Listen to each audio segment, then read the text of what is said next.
In a remote NATO research facility hidden deep in the Carpathian Mountains of Eastern Europe, a lone combat medic was about to face three armed colonels in a sealed laboratory.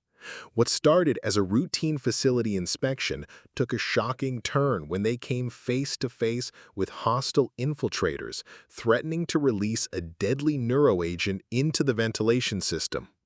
Captain Alina Kovač wasn't your typical military medic. For over 2 years, she had spent her life hiding a controversial past as a brilliant neuroscientist, known for developing experimental technology that military commanders had deemed too dangerous for practical application. When she encountered the fake colonels demanding access to classified weapons research, she had no idea they were walking into a trap orchestrated by her former research partner turned arms dealer. Alina had exactly 60 seconds before the facility's experimental neuroagent would be weaponized and deployed, threatening the lives of everyone inside. What began as a desperate moment of isolation would become a demonstration of innovation that military leaders never saw coming. The NATO facility would never be the same after one woman's banned technology proved that sometimes breaking the rules is the only way to save the day. Before we jump back in, tell us where you're tuning in from, and if this story touches you, make sure you're subscribed because tomorrow I've saved something extra special for you. The medical bay of NATO research facility Echo 7 hummed with the antiseptic quiet that Captain Alina Kovač had grown to associate with false security. She worked methodically through her morning routine, checking inventory, calibrating diagnostic equipment, and reviewing the night shift's incident reports. 3 minor training injuries, 2 cases of altitude sickness, and 1 soldier who'd managed to give himself food poisoning by ignoring the expiration date on a field ration. Standard Tuesday morning fare for a remote facility tucked into the Carpathian Mountains of Eastern Europe. Alina's fingers moved with practiced efficiency as she updated the medical database, but her mind wandered to the inconsistencies she'd noticed in yesterday's security briefing. The patrol rotations had gaps. The sensor grid showed blind spots that hadn't been addressed in months. Small things, individually meaningless, but collectively they painted a picture of an installation grown complacent in its isolation. She'd tried mentioning her concerns to Major Elias Rourke during their last staff meeting, but his response had been predictably dismissive. "Leave security to security, Captain. You handle the band-aids, we'll handle the perimeter." The comment had stung, not because it was cruel, but because it was so typically reductive. In Rourke's world, everyone stayed in their lane, and Alina's lane was decidedly narrow. The medical bay's door chimed, and Lieutenant Imani Clark stepped inside, cradling her left wrist against her chest. "Morning, Doc. Think I might have overdone it in the gym." Alina gestured to the examination table. "Let me see." She took Imani's wrist gently, rotating it slowly while watching for pain responses. "Feels like minor strain. When did it start bothering you?" "About an hour ago. I was doing pull-ups, heard something pop." Imani winced as Alina palpated the joint. "Think it's serious?" "Micro tear in the ligament, most likely. Nothing that won't heal with proper rest." Alina reached for an elastic wrap. "Light duty for 72 hours, and I want you to ice it every 2 hours." As she secured the wrap, Imani leaned closer. "Heard about your background before you came here. Neurobiology, right? That's pretty impressive stuff." Alina's hand stilled for a fraction of a second. "Ancient history." "Still impressive. Must be frustrating having that kind of brain and being stuck patching up minor injuries." "Every job has its purpose." Alina finished the wrap and stepped back, even the ones that seem routine. Before Imani could respond, the facility's PA system crackled to life. "All senior staff to the briefing room. Mandatory attendance. Repeat, all senior staff to the briefing room."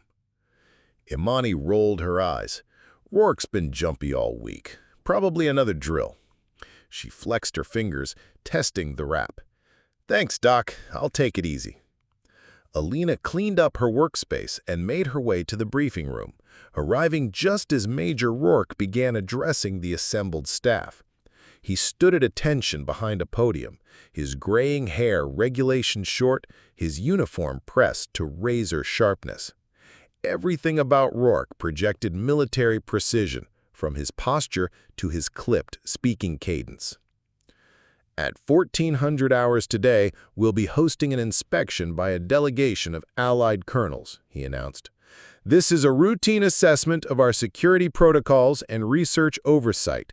I want everything running smoothly. Sergeant Tomasz Novak, the facility's heavy weapons specialist, raised his hand. What's the delegation's background, sir? Mixed NATO command. They'll be evaluating our readiness protocols and reviewing our classification procedures for Project Prometheus. Rourke's eyes swept the room. I shouldn't need to remind anyone that Prometheus remains compartmentalized. Standard operational security applies. Alina's pulse quickened slightly.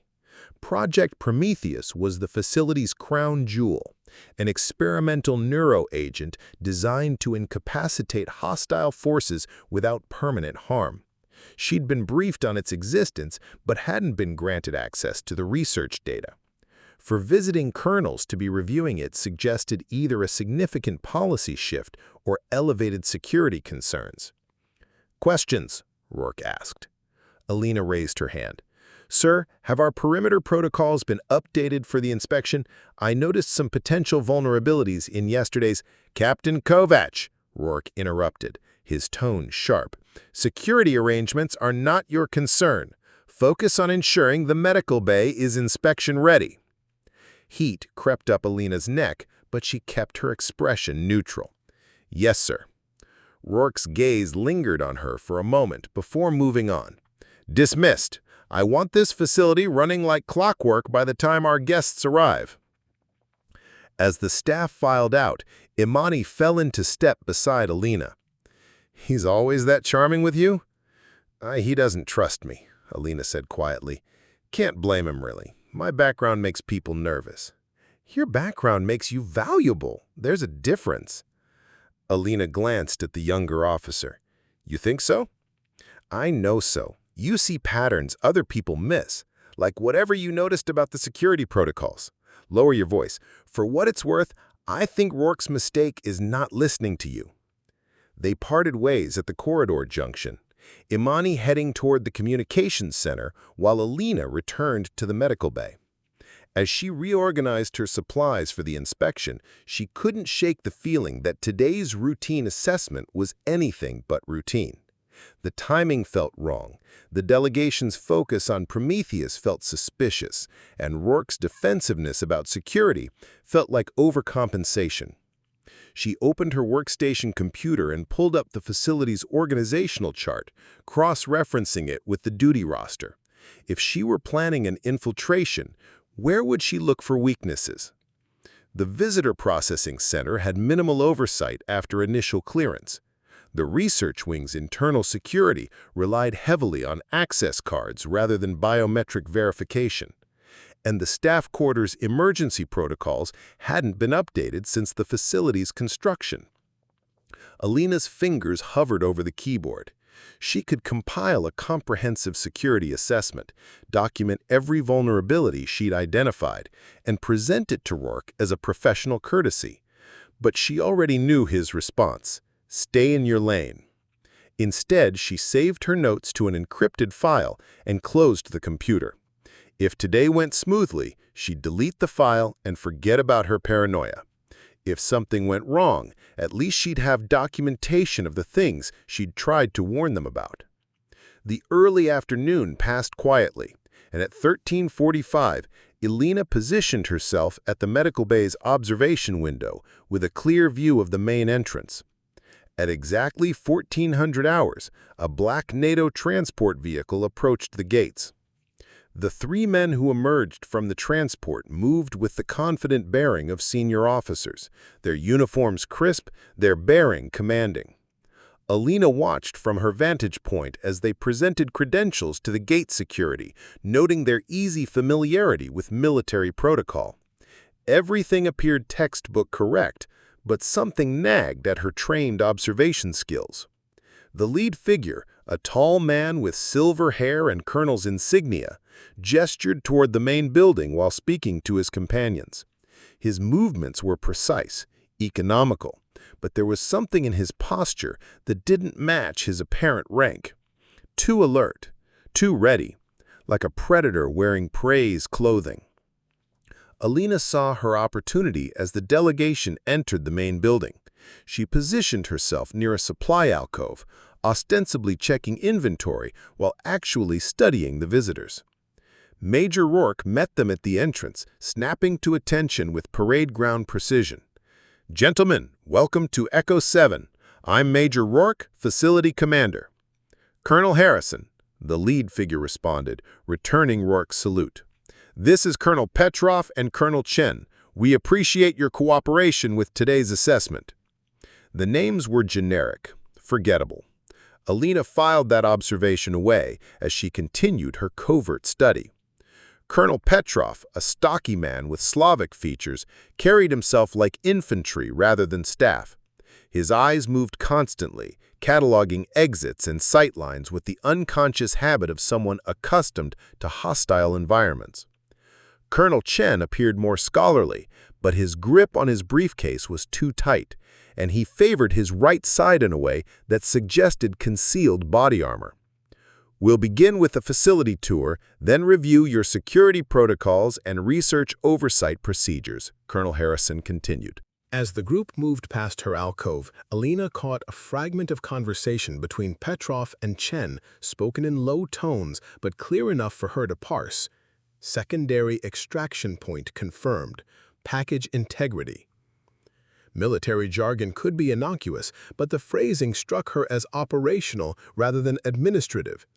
She'd heard similar language during her brief stint with Special Operations Medical Support, always in reference to live missions rather than inspections. Sergeant Nowak appeared at her elbow, making her jump slightly.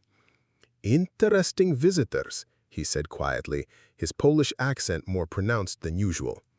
"How so?" "Weapons discipline is off. Harrison keeps checking his 6 o'clock. Petrov's got something heavy under his left armpit, and Chen's briefcase is weighted wrong for paperwork." Nowak's weathered face showed no expression, but his eyes tracked the departing group with professional interest. Could be paranoia, could be experience. Either way, they're carrying. Alina nodded slowly. "You think they're legitimate?" "Credentials checked out according to gate security, but I've been doing this long enough to know that paperwork and instincts don't always align." He shifted position, casually placing himself between Alina and the main corridor. "You notice anything?" "Conversation fragments, operational language, and their movement patterns are too tactical for staff officers." "Agreed. Question is, what do we do about it?"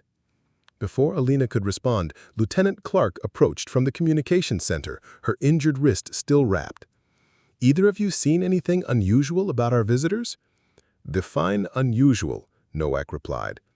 "Ran a routine background verification on their authorization codes.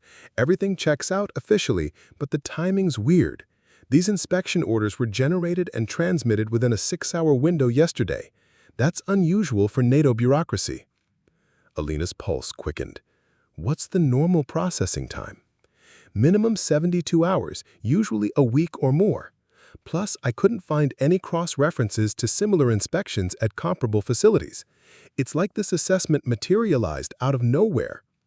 The three of them exchanged glances. Individually, their observations could be explained away as overthinking, professional paranoia, or simple coincidence. Collectively, they painted a picture that made Alina's skin crawl. "We need to report this to Rourke," she said, already moving toward the door. "Report what? Suspicious gut feelings? He'll dismiss it as conspiracy thinking." "Then what do you suggest?" "We keep watching," Clark said, "and we stay ready." The afternoon progressed with agonizing normalcy. The delegation completed their facility tour, reviewed security protocols in Rourke's office, and requested access to the Prometheus research lab for their final assessment. Alina monitored their progress through facility cameras when possible, noting their professional demeanor and apparent expertise in asking the right questions. But the wrongness persisted. small details that accumulated like evidence of a pattern she couldn't quite grasp. Harrison's habit of positioning himself near exits, Petrov's tendency to scan for surveillance equipment, Chen's questions about staff scheduling and shift rotations. At 16:30, Clark appeared in the medical bay doorway, her injured wrist still wrapped. "Either of you seen anything unusual about our visitors?"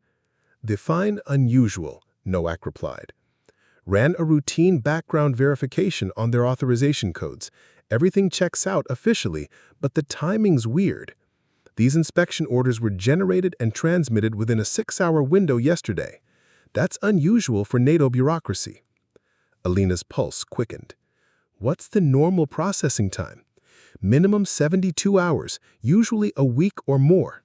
Plus, I couldn't find any cross-references to similar inspections at comparable facilities. It's like this assessment materialized out of nowhere." The three of them exchanged glances. Individually, their observations could be explained away as overthinking, professional paranoia, or simple coincidence. Collectively, they painted a picture that made Alina's skin crawl. "We need to report this to Rourke," she said, already moving toward the door. "Report what? Suspicious gut feelings? He'll dismiss it as conspiracy thinking. Then what do you suggest?" "We keep watching," Clark said, "and we stay ready." They made it halfway to the research wing before the facility's alarm system erupted in shrieking chaos. The alarm's piercing wail transformed Echo 7 from a quiet research facility into a maze of flashing red lights and echoing emergency announcements. "Security breach in research wing. All personnel initiating lockdown procedures. This is not a drill." Alina's medical training kicked in immediately, her mind cataloging potential casualties while her feet carried her toward the source of the crisis. Beside her, Clark spoke rapidly into her comm unit, trying to establish contact with facility security. "Communications are jammed," Clark reported, frustration sharp in her voice. "Internal comms only, and even those are spotty." They reached the research wing's security checkpoint to find the blast door sealed and the access panel showing red across all indicators.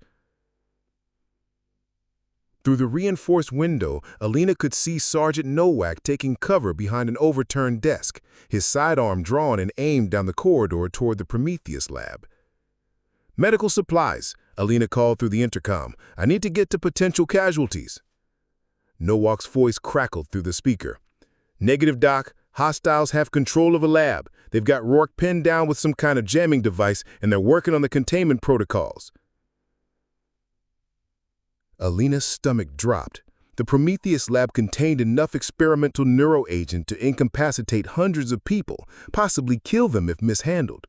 In the wrong hands, it represented a weapon of mass destruction disguised as humanitarian research. "How many hostiles?" Clark asked. "3. The fake colonels. They're professional, well-equipped, and they know exactly what they're after." Through the security window, Alina caught a glimpse of movement in the lab's observation area. A familiar figure stood at the control console, his silver hair now disheveled, but his bearing unmistakably confident. Colonel Harrison, or whoever he really was, worked methodically at the containment system while his companions maintained security. But it was the fourth figure that made Alina's blood freeze. Dr. Victor Lysenko stood beside Harrison, his thin frame and angular features exactly as she remembered from their research days together. Her former colleague, her former partner in pushing the boundaries of non-lethal military technology, her former friend who'd stolen her research and disappeared into the shadows of military contractors and black-budget projects. "Kovač," Clark said urgently, "talk to me. You look like you've seen a ghost." "Worse. I've seen my past." Alina forced herself to focus on the immediate crisis. "One of those men in there, I know him, Dr. Victor Lysenko. If he's involved, this isn't just theft, it's personal." The facility's PA system crackled, and Harrison's voice filled the corridors with calm authority. "Attention Echo 7 personnel. We have assumed control of the Prometheus Research Lab. Any attempt to breach this area will result in immediate release of the neuro-agent into the facility's ventilation system. Maintain your current positions and await further instructions. Nowak's voice came through the intercom again. Doc, how long do we have if they breach containment?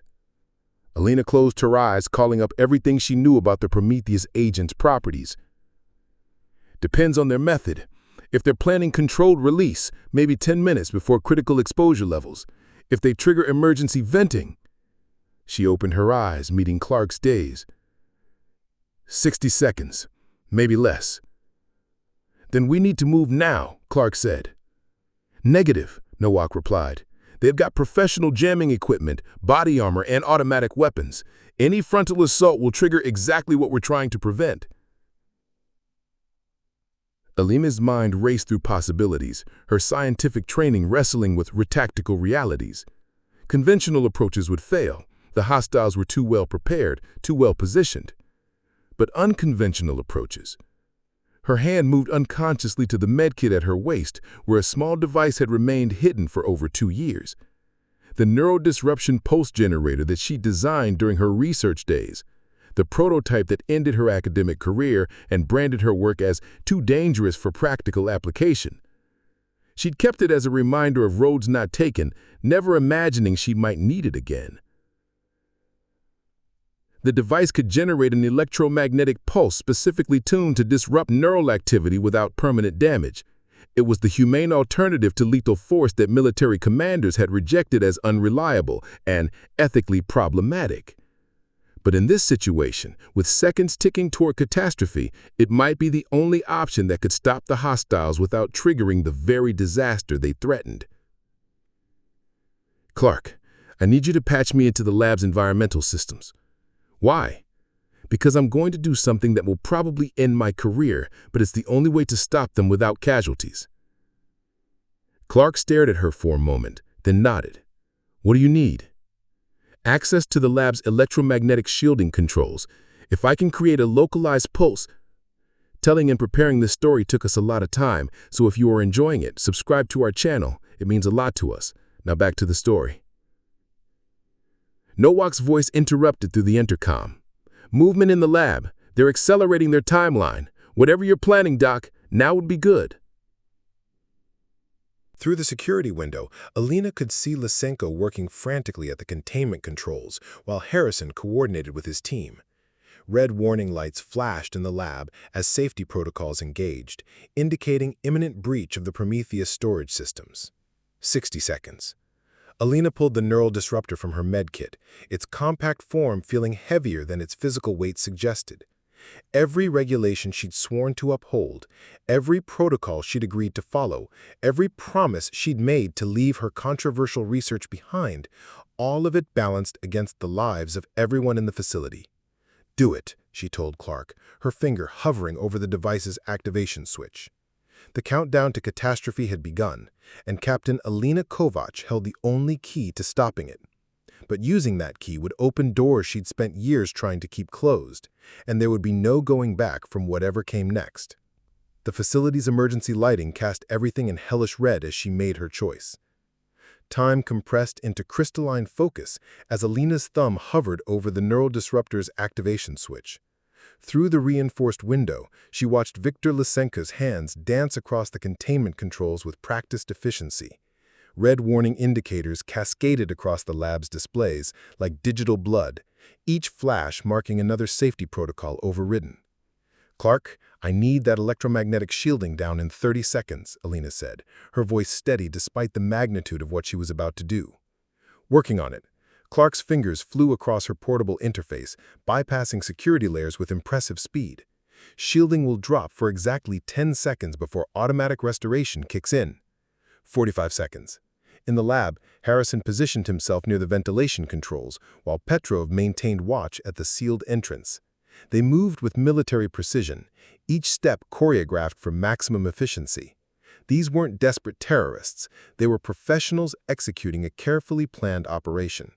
Shielding drops in 10, Clark announced. Alina closed her eyes, running through the neural disruptor's technical specifications one final time. The device generated a focused electromagnetic pulse, calibrated to specific brainwave frequencies, inducing immediate unconsciousness without permanent neurological damage. Her research had proven its effectiveness on volunteer subjects, but those tests had been conducted under controlled laboratory conditions, not in a crisis with lives hanging in the balance. 30 seconds. 5, 4, 3, 2. Alina opened her eyes and pressed the activation switch. The neural disruptor emitted no visible flash, no dramatic sound, but just a barely perceptible hum that lasted less than 2 seconds. But through the security window, the effect was immediate and profound. Lysenko collapsed mid-keystroke, his body going limp as his nervous system shut down. Harrison crumpled beside the ventilation controls, his weapon clattering across the lab floor. Petrov dropped in the doorway, his unconscious form blocking the exit. For a heartbeat, silence filled the facility, except for the gradually fading alarm systems. "Holy hell," Noak's voice crackled through the intercom. "What did you just do?" Alina was already moving, her medical training overriding everything else. "Get those blast doors open. I need to stabilize them and secure the lab." The containment breach warning continued flashing, but the automatic safety systems had engaged when Lysenko lost consciousness, halting the release process. The Prometheus agent remained secure, its lethal potential contained by the same protocols the hostiles had tried to override. Clack worked frantically at the door controls, while Alina checked her equipment. Doors opening in 30 seconds. How long will they stay unconscious? Minimum 4 hours, possibly 8, depending on individual neurochemistry. Alina pulled emergency medical supplies from her kit. No permanent damage, but they'll be completely incapacitated. The blast doors cycled open with a pneumatic hiss, and Alina rushed into the lab. Her first priority was medical assessment, ensuring the unconscious hostiles weren't suffering adverse reactions to the neural pulse. Their vital signs registered stable, but deeply suppressed, exactly as her research had predicted. Major Rourke emerged from behind an overturned equipment rack, his uniform torn and his face grim. "Captain Kovač, report. What happened to them?" "Neural disruption pulse, sir. Non-lethal electromagnetic interference with their nervous systems." Rourke stared at the unconscious figures, then at the device in Alina's hand. "Where did you get that equipment?" The question hung in the air like an accusation. Alina met his gaze steadily, knowing her answer would determine everything that followed. "I designed it, sir, 2 years ago, before my military commission." "That technology is classified as experimental and potentially dangerous. How do you have access to it?" Before Alina could respond, Clark's voice echoed from the corridor. "Major, we've got incoming NATO vehicles. Looks like someone called for backup." Through the lab's external windows, Alina could see a convoy of military transports approaching the facility. Either the alarm had triggered automatic response protocols, or someone had been monitoring the situation more closely than anyone realized. "Sir," she said quietly, "we need to secure the Prometheus agent and process these prisoners before the cavalry arrives. Questions can wait." Rourke studied her for a long moment, conflict playing across his weathered features. Finally, he nodded. "Noak, help me get these 3 secured. Clark, I want a full communication lockdown until we sort this out. And Kovač," he paused, his voice softening slightly, "good work. We'll deal with the rest later." But as they worked to secure the lab and prepare for the incoming investigation, Alina couldn't shake the feeling that later was going to arrive much sooner than any of them were prepared for. The NATO response team swept into Echo 7 like a bureaucratic hurricane, transforming the quiet research facility into a hive of official activity within an hour of the crisis resolution. Alina found herself sitting in Conference Room B, a sterile chamber that had been hastily converted into an interrogation space, watching a parade of investigators, analysts, and security specialists process the scene. Major Rourke sat across from her, his expression carefully neutral. Between them lay the neural disruptor, sealed in an evidence bag and labeled with various classification markings. The device that had saved dozens of lives now looked more like an accusation than a tool. "Walk me through it again," said Colonel Janet Morrison, the lead investigator who'd arrived with the response team. Her silver hair was pulled back in a regulation bun, and her eyes held the calculating intensity of someone accustomed to finding fault in even the most justified actions. You claim this device is your own design? It is my design, Alina corrected. I developed the theoretical framework during my doctoral research at MIT, then built the prototype during my postdoctoral work at the Institute for Advanced Military Technologies, which was shut down after your research was classified as potentially dangerous to Allied personnel. The research was classified as experimental, not dangerous, Alina said carefully. The military applications were deemed unsuitable for field deployment without further testing. Yet here you are, deploying untested technology in a live situation. Morrison made a note on her tablet. Who authorized you to maintain possession of this prototype? Alina felt the trap closing around her. No one authorized me to maintain possession. I kept it as a research artifact. A research artifact. Morrison's tone suggested she found the explanation inadequate. Captain, you're telling me you've been carrying illegal military technology for 2 years without reporting it to your commanding officers? Rourke shifted uncomfortably, but remained silent. She could see the position he'd put him in. Defending her would require him to admit he'd failed to properly supervise her personnel, while condemning her would ignore the fact that she'd single-handedly prevented a catastrophe.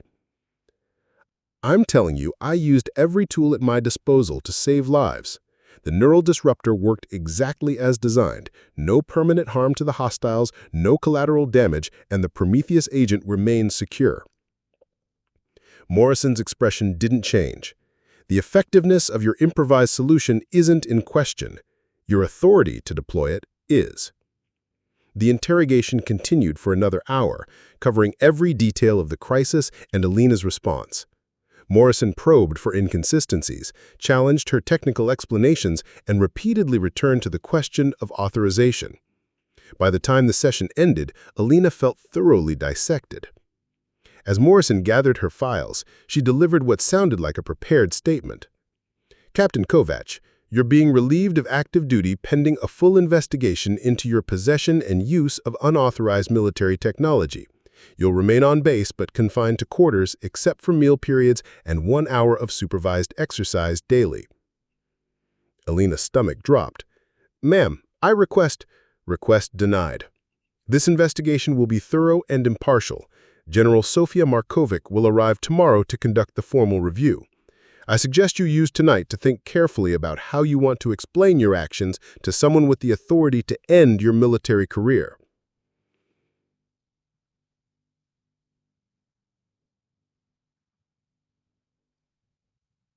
After Morrison left, Rourke and Alina sat in uncomfortable silence.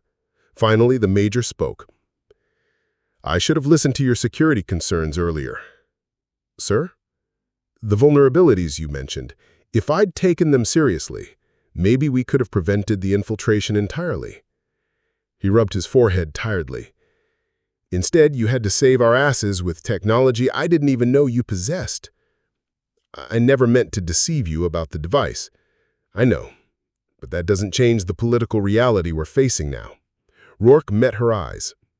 Markovic has a reputation for being thorough and fair, but she also follows regulations to the letter.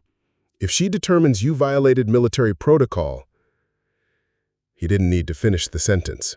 They both knew the consequences of a negative finding: court-martial, dishonorable discharge, possible criminal charges for unauthorized possession of classified technology. What about the hostiles? Alina asked. Has anyone identified them? What about the hostiles? Alina asked. Has anyone identified them? Still unconscious, as you predicted, but their fingerprints and DNA don't match any NATO personnel records. Whoever they are, they're not who they claim to be. Rourke stood up. Get some rest, Captain. Tomorrow's going to be a long day. As guards escorted Alina to her quarters, she caught a glimpse of Lieutenant Clark working at a computer terminal in the communications center. Their eyes met briefly, and Clark gave an almost imperceptible nod. Whatever investigation was coming, Alina suspected she wouldn't be facing it entirely alone. But as her quarters door sealed behind her with an electronic lock, the reality of her situation settled in. She'd saved lives, prevented catastrophe, and protected vital research from hostile acquisition. For her trouble, she was now under investigation, confined like a criminal, and facing the end of everything she'd worked to build. The neural disruptor had worked perfectly. Everything else was falling apart. General Sofia Markovic arrived at Echo 7 like winter itself, inevitable, thorough, and impossible to ignore. Alina watched from her quarters window as the general's transport touched down on the facility's landing pad, disgorging a small army of legal specialists, technical experts, and military police. Whatever investigation was coming, it would be comprehensive. At precisely 0800 hours, guards escorted Alina to a different conference room, one that had been transformed overnight into something resembling a formal courtroom. General Markovic sat behind a polished table, her uniform immaculate, her gray hair styled in a severe bun that matched her expression. Flanking her were a military prosecutor, a technical analyst, and a court recorder whose fingers moved across her stenographic equipment with mechanical precision. "Captain Kovač," Markovic began without preamble, "I've reviewed the preliminary reports from Colonel Morrison's investigation. Before we proceed, I want to ensure you understand the gravity of this situation." Alina remained at attention. "Yes, ma'am." "You stand accused of unauthorized possession of classified military technology, deployment of experimental weapons without proper authorization, and potentially endangering Allied personnel through the use of untested equipment." Markovic's voice carried the weight of absolute authority. "These charges could result in court-martial, imprisonment, and dishonorable discharge. Do you understand?" "I understand the charges, ma'am. I dispute their validity." A slight smile played at the corners of Markovic's mouth. "Explain." For the next 2 hours, Alina walked through every detail of the crisis, her decision-making process, and the technical specifications of the neural disruptor. Markovic's questions were surgical in their precision, designed to expose any inconsistency or uncertainty in Alina's account. "You claim your device was calibrated for non-lethal effect. How could you be certain it wouldn't cause permanent neurological damage?" "Extensive laboratory testing during my doctoral research, volunteer subjects showed no adverse effects during or after exposure." "Laboratory conditions differ significantly from field deployment. You were essentially conducting unauthorized human experimentation." Alina felt her composure crack slightly. "Ma'am, I was preventing the deaths of everyone in this facility. The Prometheus agent would have killed dozens of people if released into the ventilation system." "According to your assessment, other tactical options might have been available." "What other options?" Alina's voice rose despite her efforts to remain controlled. "A frontal assault would have triggered immediate release. Negotiation would have given them time to complete their mission. The neural disruptor was the only solution that could stop them without casualties." Markovic made a note, then gestured to her technical analyst. "Dr. Reeves, your assessment of Captain Kovac's device." Dr. Reeves, a thin man with wire-rimmed glasses, consulted his tablet. "The technology is theoretically sound but represents significant advancement beyond current NATO non-lethal capabilities. The precision required for safe deployment suggests extensive development work." "How extensive?" "Years of research and testing. This isn't something that could be improvised or reverse-engineered from existing technology." Markovic turned back to Alina. "Yet you claim to have developed this alone during academic research conducted over 3 years ago?" "I had assistance with Dr. Viktor Lysenko during the initial development phase." The room fell silent. Markovic's expression sharpened with sudden interest. "Dr. Lysenko, the same Lysenko who was found among the unconscious hostiles?" "Yes, ma'am. He was my research partner before his departure from academic circles." "His departure being his suspected involvement in selling military technology to unauthorized buyers." Alina's heart sank. "I wasn't aware of those suspicions at the time of our collaboration." "Convenient." Markovic leaned back in her chair. So your former research partner, now a suspected arms dealer, leads an infiltration of a NATO facility to steal experimental weapons, and you happen to have the perfect countermeasure readily available. The implication hung in the air like an accusation. Alina could see the narrative forming in Markovich's mind, a conspiracy between former colleagues, a staged crisis designed to demonstrate the value of banned technology, a complex deception masquerading as heroism. General, Alina said carefully, I understand how this appears, but I had no contact with Viktor Lysenko after his departure from the Institute. I had no knowledge of his current activities or his involvement in today's crisis until I saw him in the lab. Yet you carried his technology for 2 years without reporting it. I carried my technology he helped develop, but which I designed and built. Before Markovich could respond, a knock interrupted the proceedings. Major Rourke entered the room, flanked by Lieutenant Clark and Sergeant Nowherk. All three wore dress uniforms and expressions of grim determination. General, Rourke said, I request permission to present testimony relevant to this investigation. Markovich's eyebrow arched slightly. Proceed, Major. Ma'am, I've served with Captain Kovač for 8 months.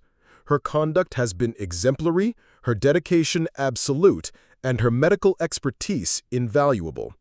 During yesterday's crisis, she identified security vulnerabilities that my staff missed, recognized the hostile infiltration before anyone else, and deployed her countermeasures only when all other options had been exhausted. Nowak stepped forward. General, I witnessed the entire engagement. The hostiles were professionals, armed, armored, and prepared for conventional resistance. Captain Kovač's device stopped them instantly, with no collateral damage and no permanent harm. Any other response would have resulted in casualties. Clark was last to speak. Ma'am, I've been investigating the authorization trail for Captain Kovač's research. There are irregularities in the official record that suggest this matter is more complex than it appears. Markovich studied the 3 officers with calculating eyes. Lieutenant Clark, you're suggesting there's more to this story than unauthorized possession of experimental technology. Yes, ma'am. With your permission, I'd like to present evidence that Captain Kovač may have had legitimate authorization for her research, authorization that was subsequently classified at levels above our current clearance. The general's expression shifted, revealing a flicker of genuine surprise. That's a serious accusation, Lieutenant. Yes, ma'am, and one that I believe warrants immediate investigation. General Markovich called a recess, clearing the room from everyone except herself and Lieutenant Clark. Through the conference room's soundproof glass, Alina watched the 2 women engage in what appeared to be an intense discussion. Clark occasionally gesturing toward her tablet, while Markovich asked pointed questions. After 20 minutes, the general summoned everyone back inside. Her demeanor had shifted subtly, the prosecutorial edge replaced by something more investigative. Lieutenant Clark has presented information that significantly complicates this matter. Alina, you maintain that you received no authorization for developing or retaining the neural disruptor. That's correct, ma'am. The Institute's closure terminated all related research. Yet, Lieutenant Clark has located encrypted NATO authorization codes embedded in your original research documentation, codes that suggest approval from sources well above facility level. Alina felt her world shift. I don't understand. My research was rejected by military oversight committees. Clark stepped forward, her tablet displaying complex authorization hierarchies. Captain, your original research proposal was rejected by mid-level review boards, but it was simultaneously approved through a parallel authorization track. The approvals are buried in classified annexes, accessible only to personnel with security clearances several levels above normal facility operations. Markovich examined Clark's findings with growing interest. These authorization codes are legitimate, but they're also dated after the Institute's official closure. Someone was continuing to support your research through back channels. Who? Alina asked. That's classified above my current access level, Clark admitted. But the approval signature belongs to a NATO council member who's been missing for 3 months. The implications crashed over Alina like cold water. Someone had been secretly funding and authorizing her work, using her neural disruption technology for purposes she'd never been told about. The device she'd thought was a failed academic project had actually been part of a larger, classified program. General, Rourke interjected, this suggests Captain Kovač was operating under legitimate authority, even if she wasn't aware of it. Possibly, but it also raises questions about who authorized that authority and why it was concealed from standard oversight channels. Clark, you need to trace these authorization codes to their source. Full classification access is authorized for this investigation. Before Clark could respond, alarms began blaring throughout the facility. Emergency lights bathed the conference room in pulsing red as the PA system crackled to life. All personnel to emergency stations. We have a security breach in the detention area. Repeat, security breach in detention. Markovich was on her feet instantly, her investigative demeanor replaced by combat readiness. Major Rourke, report. Rourke activated his comm unit, speaking rapidly with facility security. His expression grew increasingly grim as he received updates. General, the hostile prisoners have escaped. Vehicle theft reported at the motor pool. They're making for the perimeter. How is that possible? Your report stated they'd be unconscious for hours. Alina's mind raced through the possibilities. Someone administered a neural stimulant, probably epinephrine-based, designed to counteract the neural disruption effect. She looked at Markovich. Ma'am, this was planned. Someone on the inside knew exactly how to reverse the neural pulse. Who has access to that information? Anyone with detailed knowledge of my research, including whoever's been secretly authorizing it. The facility's external alarms joined the internal warnings, indicating the perimeter had been breached. Through the conference room windows, Alina could see vehicle lights disappearing into the forest surrounding Echo 7. Markovich activated her personal comm unit, speaking in rapid coded phrases to what sounded like a high-level NATO command center. When she finished, her expression was dark with implications. Captain Kovač, it appears your neuro-disruptor technology is at the center of a larger conspiracy than any of us realized. Dr. Lysenko's escape wasn't opportunistic. It was coordinated by people with inside knowledge of this facility and your capabilities. What does that mean for the investigation? Rourke asked. It means the investigation just expanded far beyond unauthorized technology possession. Markovich gathered her files with decisive efficiency. Someone has been manipulating NATO authorization systems to fund and deploy experimental weapons through unofficial channels. Dr. Lysenko's infiltration was either an attempt to steal that technology or to expose its existence. Alina felt pieces of a larger puzzle clicking into place. General, what if the infiltration wasn't about stealing the Prometheus agent? What if it was about forcing me to use the neurodisruptor where it could be observed and documented? You're suggesting this was a demonstration? I'm suggesting someone wanted proof that the technology works, and they were willing to risk lives to get it. Markovich studied Alina with new intensity. Lieutenant Clark, how quickly can you trace those authorization codes? Given full access, 12 to 18 hours. You have 6. Major Rourke, I want this facility locked down completely. No one enters or leaves without my personal authorization. She turned to Alina. Captain, you're no longer confined to quarters. I need your expertise to understand this technology and whoever's been manipulating it. As the group prepared to leave the conference room, Markovich's comm unit chirped with an incoming priority message. She read it quickly, her expression growing even more serious. What is it? Rourke asked. NATO transport carrying Dr. Lysenko to secure detention has been ambushed. The prisoners have been extracted by unknown operatives. Markovich looked directly at Alina. Captain, it appears someone is very interested in keeping your former research partner alive and free. The investigation that had begun as a simple case of unauthorized technology possession had transformed into something far more dangerous. A conspiracy that reached into the highest levels of NATO command, involving people willing to kill to protect their secrets. And at the center of it all was Alina's neurodisruptor, the device that had saved lives, but now threatened to destroy everything she had worked to build. General Markovich's authorization came through encrypted channels at 0300 hours, transforming what had been an investigation into an active pursuit operation. Major Rourke assembled his team in the facility's tactical planning center, where satellite feeds and intelligence reports painted a digital portrait of their quarry's escape route. Lysenko and his extraction team have gone to ground approximately 40 kilometers northwest of here, Rourke indicated positions on the tactical display. Satellite imagery shows vehicle movement toward an abandoned Soviet-era radar station near the coast. Lieutenant Clark manipulated the display, zooming in on the target location.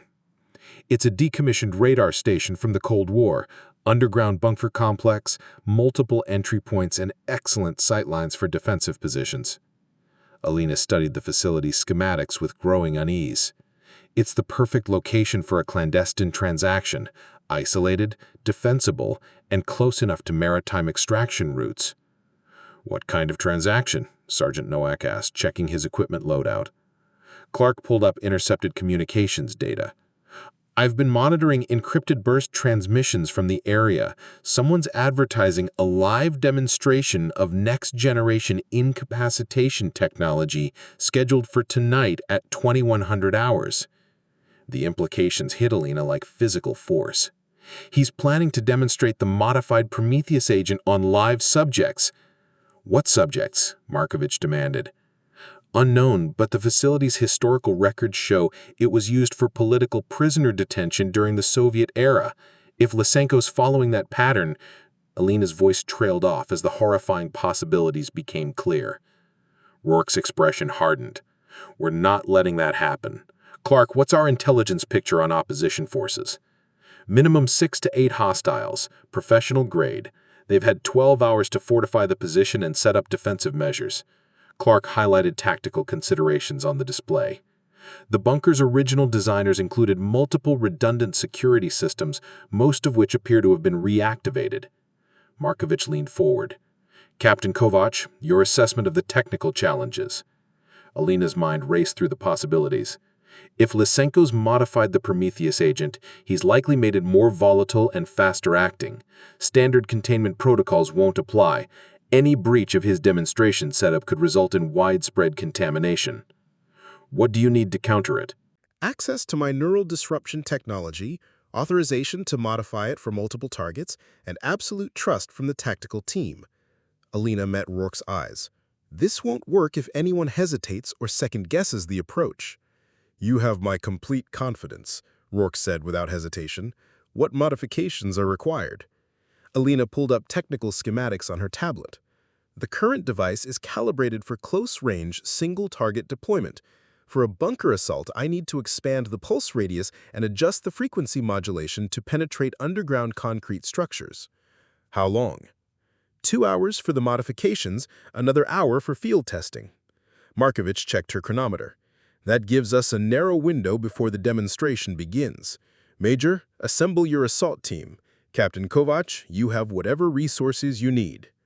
As the team dispersed to prepare, Nowak approached Alina with uncharacteristic uncertainty. "Doc, I've been thinking about what you did back at the facility. That technology of yours." "Yes?" "It saved lives without taking any. In 30 years of military service, I've never seen anything like it." His weathered face showed rare emotion. "I wanted you to know that whatever happens tonight, you have my complete trust."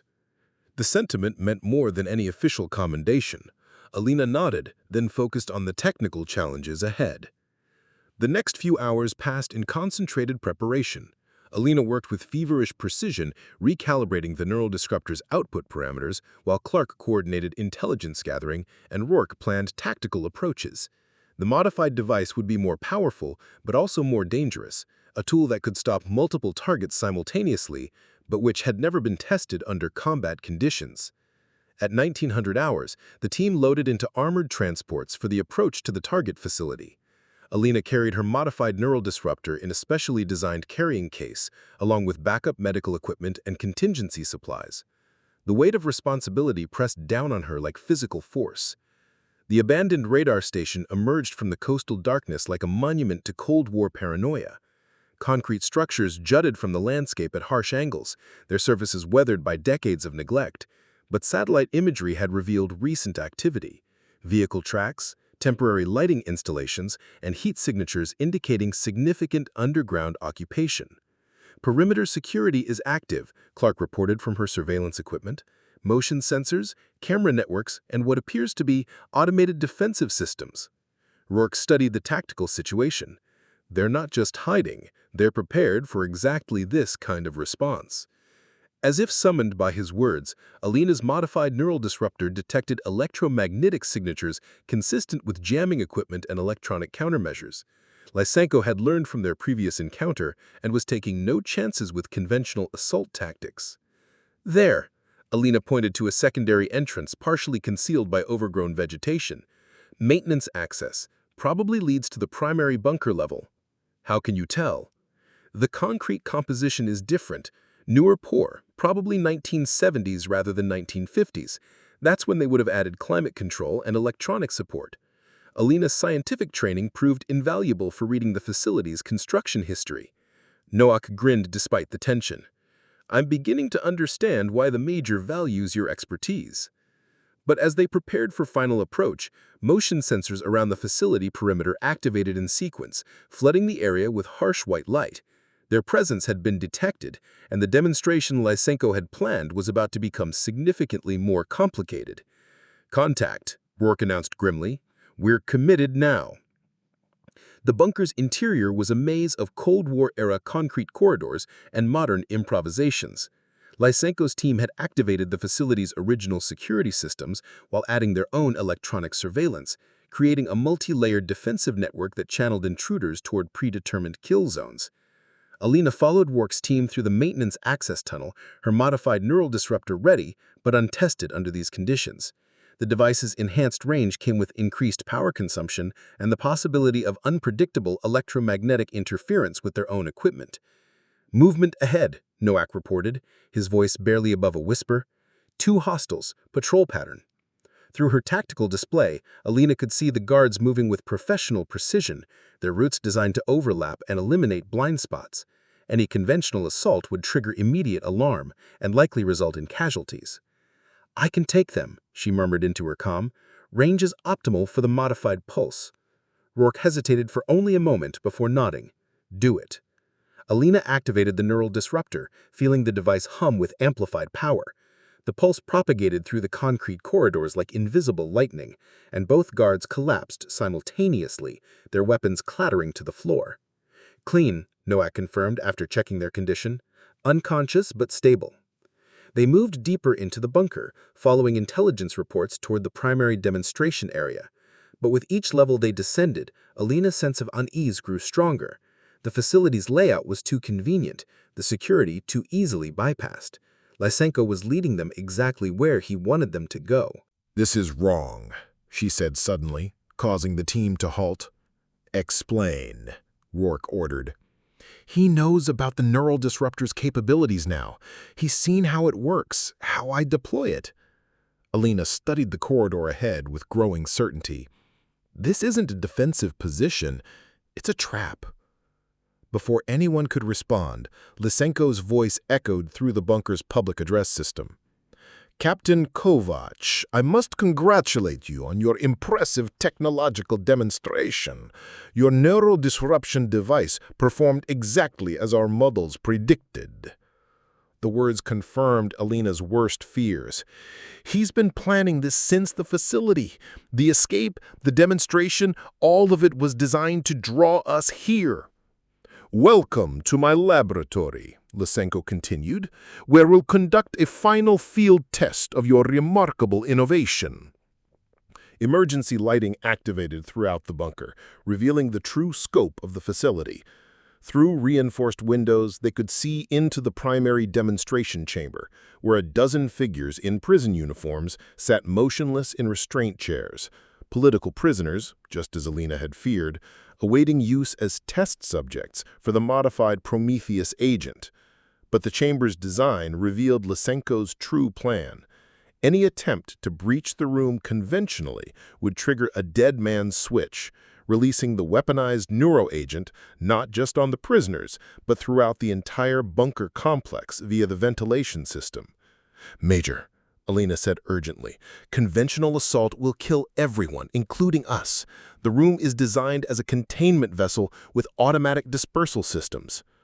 Rourke studied the tactical situation with growing frustration. Options. "I can modify the neural disruptor one more time. Increase the pulse strength enough to penetrate the chamber's electromagnetic shielding and disable the hostiles without triggering their dead man switch. What's the risk?" Alina met his eyes honestly. "The power requirements could overload the device. If it fails, we lose our only non-lethal option. If it succeeds, but the pulse is too strong, it could cause permanent neurological damage to everyone in the chamber." "Including the prisoners?" "Including the prisoners." The weight of decisions settled on Rourke's shoulders. Save the prisoners using untested technology that might harm them, or attempt conventional rescue that would certainly kill them. "Your professional assessment, Captain. Will it work?"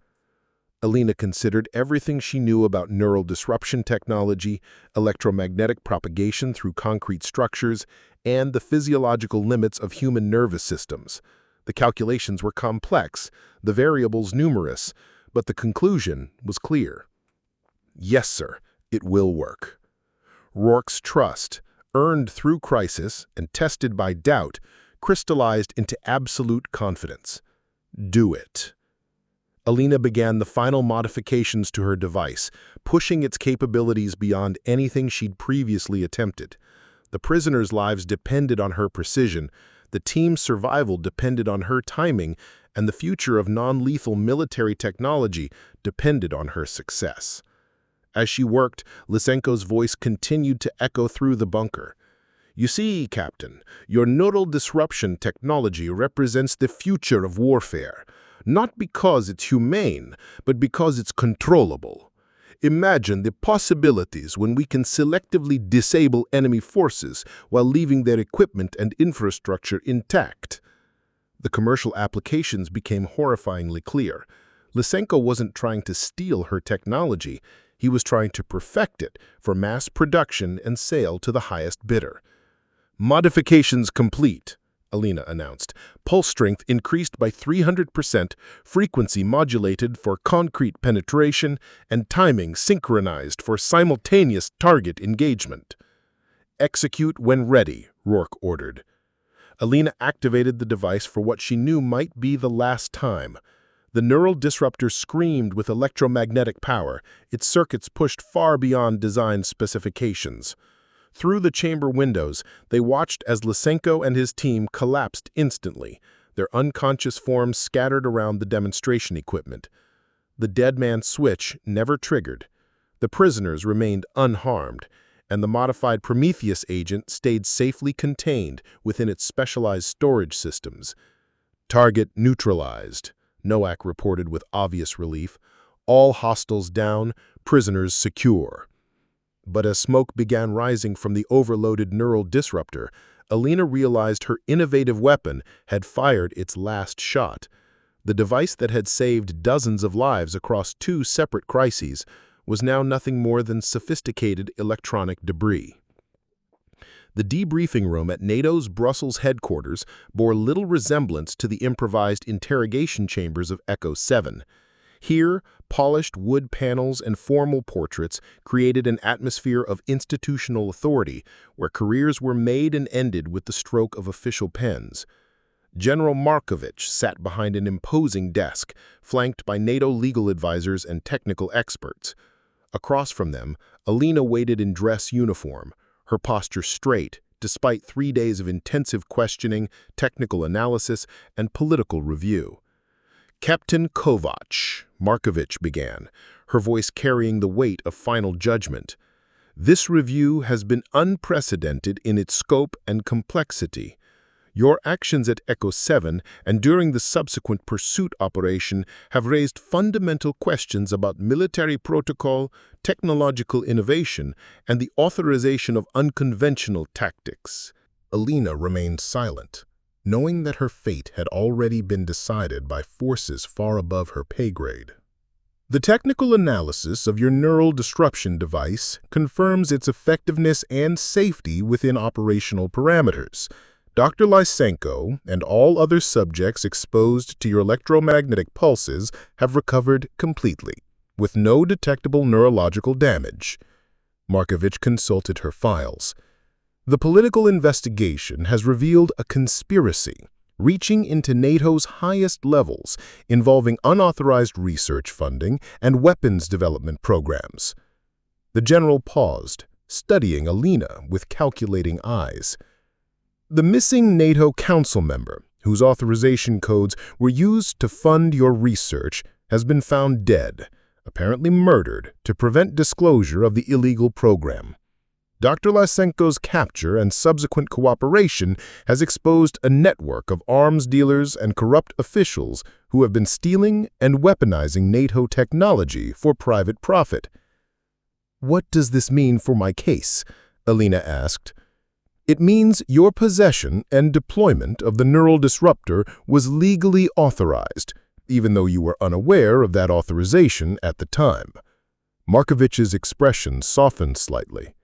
"You acted within legitimate authority, while saving lives and protecting vital NATO assets. Far from being court-martialed, you're being recommended for commendation." Relief flooded through Alina like warm water, but Markovich wasn't finished. However, the neural disruption technology itself presents ongoing security concerns. Its existence will remain classified at the highest levels, and its development will be transferred to official NATO research programs under strict oversight. "I understand." "Do you?" "Captain, I'm offering you a choice that few officers ever receive." Markovich leaned forward.